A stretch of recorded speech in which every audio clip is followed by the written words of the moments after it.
Nós vamos seguir agora falando de um assunto que é aquela novela que se arrastou em Brasília, hein, Fábio? Há quanto tempo a gente está noticiando aqui uma possibilidade, uma tentativa de solucionar a questão do preço dos combustíveis e agora foi votado. O ICMS está limitado a 17%, então os estados têm a autorização para cobrar de imposto sobre o combustível, no máximo 17%. A gente convidou o economista, professor da PUC do Paraná, professor Rodolfo Coelho Prates, para tentar clarear o horizonte para a gente depois de uma novela tão longa do que acontece agora. Então, boa tarde, professor Rodolfo. Muito obrigada por aceitar o convite aqui do Entre Nós, da Band News FM. E eu já quero colocar para o senhor, eu tenho certeza que é a pergunta que está na mente de todos nós. Vai resolver o problema do preço? Vai limitar em 17% o ICMS, tem perdas de arrecadação de impostos para os estados, mas na ponta da linha, na bomba de combustível e no bolso do motorista, vai dar certo? Boa tarde, Adriana. Boa tarde, Fábio. E a todos os ouvintes da Band News. Essa daí é a pergunta de $1 milhão, né, Adriana? A gente nunca tem absolutamente certeza do que vai acontecer, mas a gente pode pensar um pouquinho do ponto de vista mais racional e verificar o seguinte, né? O governo está abrindo mão de um conjunto de valores que é cobrado por meio dos tributos e a gente sabe muito bem que os tributos é um dos componentes que afeta o preço, né? E basicamente essa escalada de preços que nós temos visto, né, nesses últimos meses de forma mais intensa não tem nada a ver com tributo. Tributo, digamos, é uma coisa estável que está, ao longo do tempo, já bastante definida. O que nós podemos observar é que o que faz o preço, né, dos combustíveis subirem é exatamente o preço, né, do petróleo que é cobrado, né, nos mercados internacionais e a taxa de câmbio. Então, essa medida do governo, né, de querendo reduzir tributos, de querendo colocar um limite, né, não só nos tributos federais, mas também avançando agora para os estados, né? Isso daí, do meu ponto de vista, não vai ter nenhum efeito, né? Nós estamos agora retomando uma atividade um pouco mais intensa da economia, alguns estados mais, outros estados menos, mas isso que significa, né, que nós temos uma demanda crescente por combustíveis, e não só combustíveis, por todo um conjunto de bens bastante complexos que nós temos na economia, mas nós sabemos que a questão da energia é uma questão fundamental, né, principalmente os combustíveis. Nós que dependemos muito, né, da gasolina, do diesel, enfim, dos derivados de petróleo, nós sabemos o quanto isso é importante para a movimentação da economia. Então, nós temos uma demanda extremamente alta de combustíveis. Essa proposta do governo de redução do ICMS, ela vai implicar numa diminuição de custo da cadeia, mas não necessariamente essa diminuição de custo da cadeia vai ser repassada para quem está abastecendo, para o usuário final, que sou eu, você, todos os ouvintes, todos os cidadãos brasileiros aqui, que de alguma forma, né, eles arcam com esse preço, né, dos combustíveis. Então, do meu ponto de vista, né, nós não teremos uma redução, né, ou teremos uma redução muito insignificante, né, do ponto de vista dos preços nas bombas. Então, professor, só para ficar claro para todo mundo, o que o senhor está dizendo é, limitou o ICMS em 17, significa que tem uma redução de custo na composição do preço final do combustível, tem um efeito. Porém, como tem uma pressão por aumento pelo dólar, pelo mercado internacional, uma coisa pode anular a outra. Por mais que reduza um pouco o custo pelo imposto, a pressão do preço fora pode anular. E o outro ponto que eu queria ver com o senhor, também não existe uma obrigação do distribuidor repassar imediatamente essa redução pelo imposto para o preço final. Se isso não acontecer espontaneamente, o governo faria o quê? Voltaria a um congelamento, a um tabelamento, a uma maneira de obrigar o comerciante a repassar? Como é que vai funcionar isso? Já pensou se isso acontece, Adriana? Estaremos voltando aí na época do Sarney, né, do congelamento de preços, um retrocesso histórico aqui na nossa economia, né? E que também tem efeito no mercado, né? Porque se você começa a congelar, pode provocar desabastecimento, falta de produto e inclusive inflação, no final das contas. Esse filme a gente já viu, né?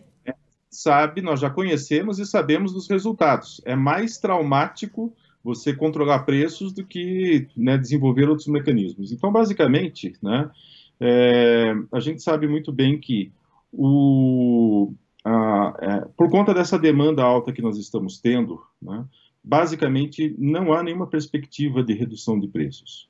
E, né, essa lei, ela simplesmente está tratando de uma variável, digamos assim, que tem pouca influência sobre o preço. Até porque, historicamente, se nós analisarmos, né, os tributos, eles estão dados, né? Então, seria mais importante o governo estabelecer outras medidas, como um fundo de estabilização que pudesse pegar dinheiro, né, dos dividendos pagos pela Petrobras para o governo e utilizar esse fundo como uma medida de estabilização.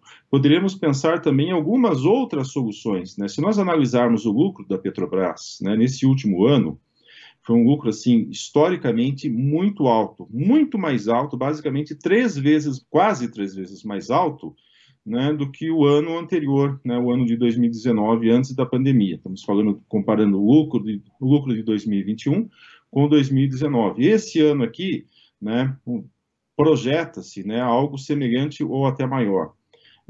Nós poderíamos pensar, né, que nós não temos uma situação de mercado livremente, é um mercado que nós chamamos de uma competição imperfeita, é uma empresa monopolista que controla ou que tem um poder de monopólio muito grande, e nós precisaremos desenvolver mecanismos institucionais para não ter esse abuso de poder, porque quem que está pagando a conta? Né? Quem está pagando a conta somos nós, todos os cidadãos brasileiros, e faz com que esse preço seja extremamente alto, né, dos combustíveis.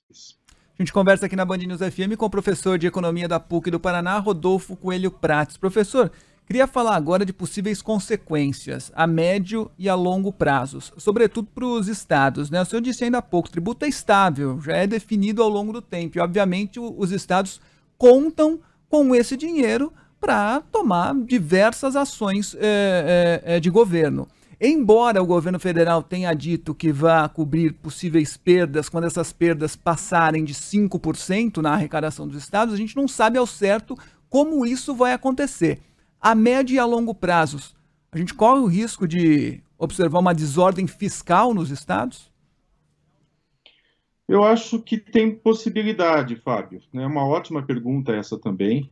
Né? A grande questão é que essa proposta que foi aprovada pela Câmara, ela retirou um debate que, do meu ponto de vista, é muito sensato, né, que foi proposto no Senado, que nós tivéssemos uma correção pela inflação. Como a gente sabe, nós estamos aí com uma inflação de 2 dígitos, né, não 99%, mas, né, acima de 10%. Então, nós vamos ter aí uma recomposição, né, da arrecadação tributária dos estados, que é corrigida pela inflação. E a proposta do governo é que, se caísse 5% por conta desse impacto, a gente teria uma compensação financeira. Mas como nós temos uma inflação alta nesse momento, pode ser que os preços, por conta da inflação, que aumentem, isso não impacte, né, ou não signifique uma queda real. Né? Então, os governos, eles passam, mesmo cobrando menos tributos, eles passam a arrecadar mais por conta dessa inflação. Então, na prática, isso significa que esse repasse de recursos que se aventou pelo governo federal, ele não vai ser colocado em prática. Né? E isso daí a gente sabe, né?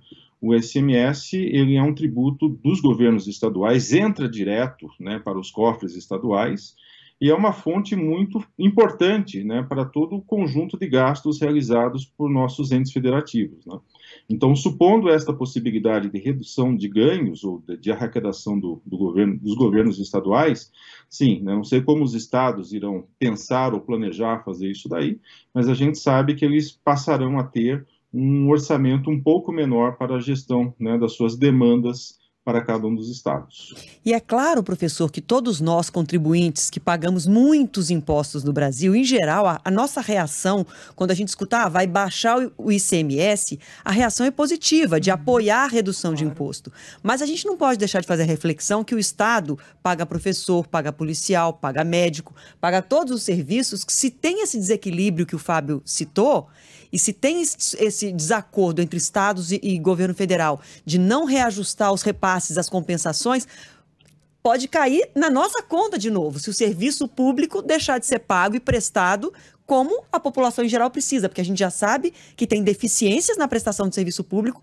se tem redução muito brusca de imposto, isso piora. Com certeza, né?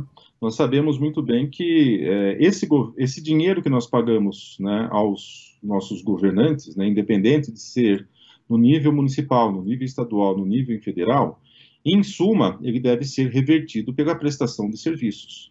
Portanto, uma das características, né, do Estado moderno é justamente tributar, né, para reverter em serviços. E isso daí, né, se o governo não tem essa capacidade, alguns serviços essenciais vão ser comprometidos, como saúde, educação, uma infraestrutura logística, condições de pesquisa, que a gente sabe muito bem que são os estados e também o governo federal que aportam recursos para o desenvolvimento de ciência e tecnologia, e nós temos acompanhado que, por exemplo, as bolsas ou financiamentos de projetos das instituições de fomento que nós temos no Brasil têm passado por cortes extremamente drásticos.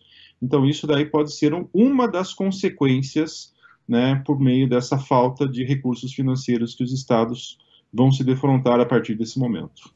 Bom, essa novela ainda vai continuar, porque ainda tem aquela...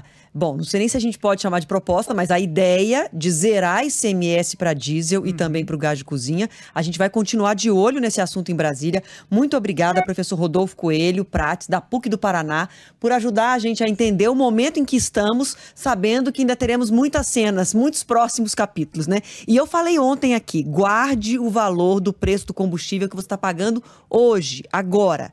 Guarda, registra aí no seu celular, manda uma mensagem para você mesmo.